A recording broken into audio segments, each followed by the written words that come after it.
My name is Kelly Kloepping, and I'm a 1995 graduate from UW-Whitewater. Go Warhawks. I went to the School of Communications. I was a public relations major and a journalism minor. And I am now the Vice President of Communications here at Special Olympics Wisconsin, where I've been for 10 years. Perfect. I was lucky enough that I applied to 3 different universities around Wisconsin, and Whitewater was really the only one of the 3 that I visited because I'd heard they had a good public relations program. At that time, really not many universities had a PR major. They had communications or strategic something or other, you know, the different names that they called them. Whitewater actually had a public relations branch, and I was extremely excited about that, so I really didn't hesitate to say this is where I'm going. At that time, it was really exciting because I started writing for the Royal Purple, the newspaper, when I was pretty young on campus, and one of my first big responsibilities was to write about the entire master plan for UW and the new look that Whitewater was going to take. And now, of course, you know, 10 years ago, Whitewater took on this new look. So it's exciting for me to go back and visit and see, you know, what I was writing about back then. But, you know, Whitewater's professors, I can't speak highly enough of the professors that I had. I lived in Heide Hall at that time. That was pretty much my second home. And I just truly enjoyed it. It was, you know, it was just one of those perfect fits for me, and I made it out in 4 years thanks to the professor I had at the time, who was my advisor, wonderful advisor. I mean, I guess one of the biggest pieces of advice I could give to students is make sure you got a good advisor, because there is a lot involved with picking the right classes. A lot of times you can double dip a little bit, kill 2 birds with 1 stone with some of the classes. Those are common sense items that I think a good advisor can really help you with, and UW-Whitewater certainly gave me that, and I made it out in 4 years, down to the T. So I'm kind of thankful for that, and I really think that I'm one of the few students, I don't know percentages out there, but most people that work here at Special Olympics are not doing what they went to school for. And I think I'm one of those very few people that really, I'm doing probably 75% of my daily work involve items that I learned back at school.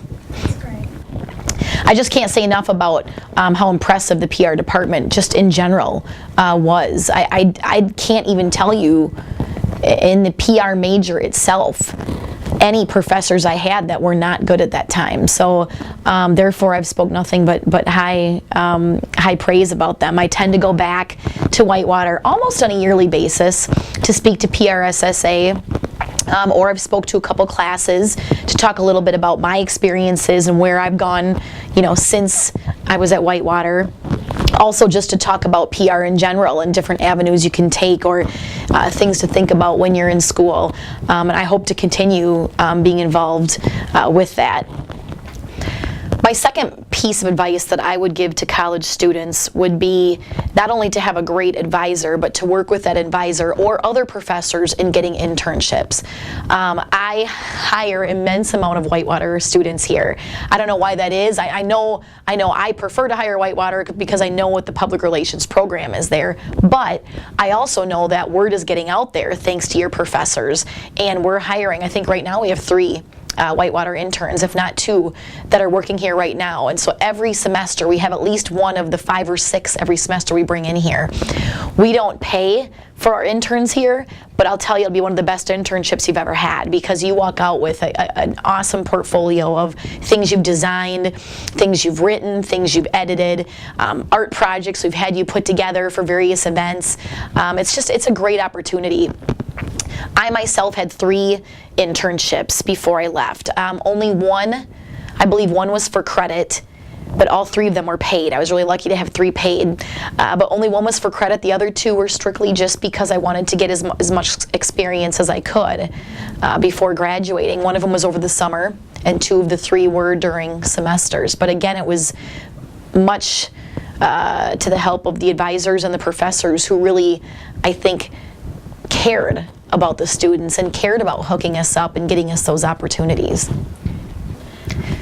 The third piece of advice that I would give students is to definitely make sure you're involved on campus. That doesn't mean that you have to spend hours a week doing these things, but if you're smart about it, take 1 year and write for the Royal Purple if you want to get a little bit of writing in. Take another year to work. I think I served on the University Relations, I don't know what they call it now, but UCAB, University Center Activities Board, and I was on the PR subcommittee, and our job was to just spread the word around the campus of all the things coming up in the theater department or various other activities, sports, whatever was going on. I think some of the other PRSSA was a huge piece for me. I served on the board of directors. Again, it doesn't have to be tons of time, but every year, if you pick a different niche, not only does it look good in the resume, but you meet a lot of new people, and it's just a great way to gain experience and to put things on your resume that shows that you're a go-getter. And I think in public relations, you can't not be a go-getter if that's what you're going into. You have to show that you're really you're up for trying new things and learning new things and meeting new people. You can't be scared.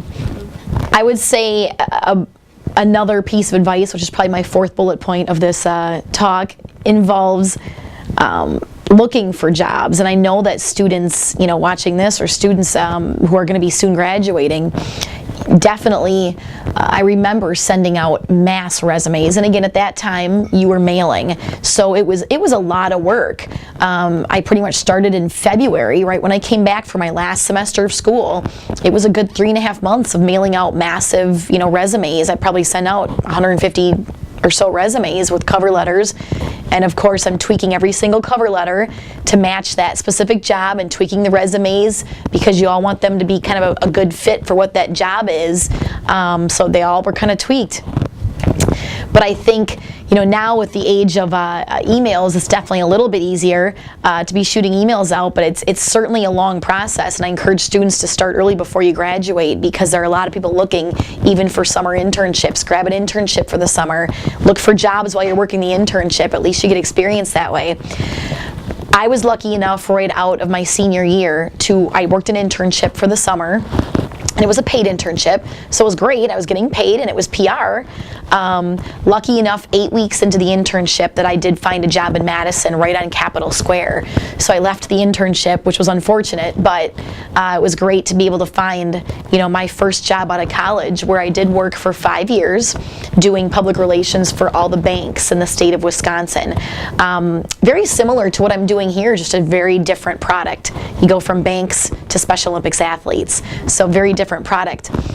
But I was there for 5 years and loved it. The only reason I left is I wanted to try my skills with a different product.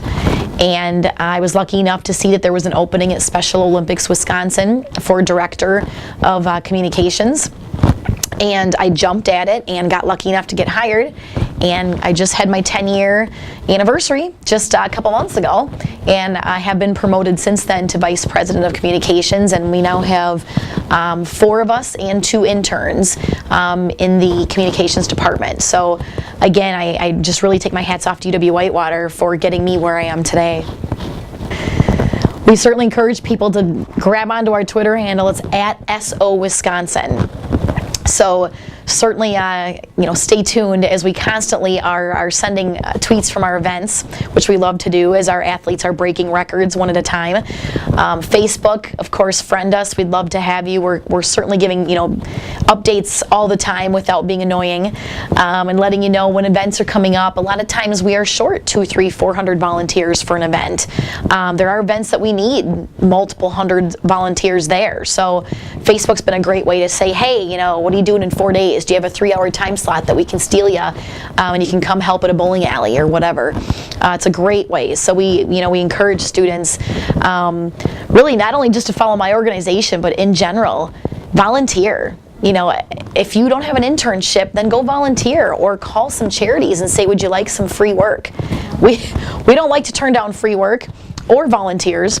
So either way, if you aren't even, if not even so much the event itself, if you want to help volunteer at a charity, Special Olympics or whatever, for an upcoming event, and you just want to get a little bit of PR under your belt, give us a call. We probably can help get you involved.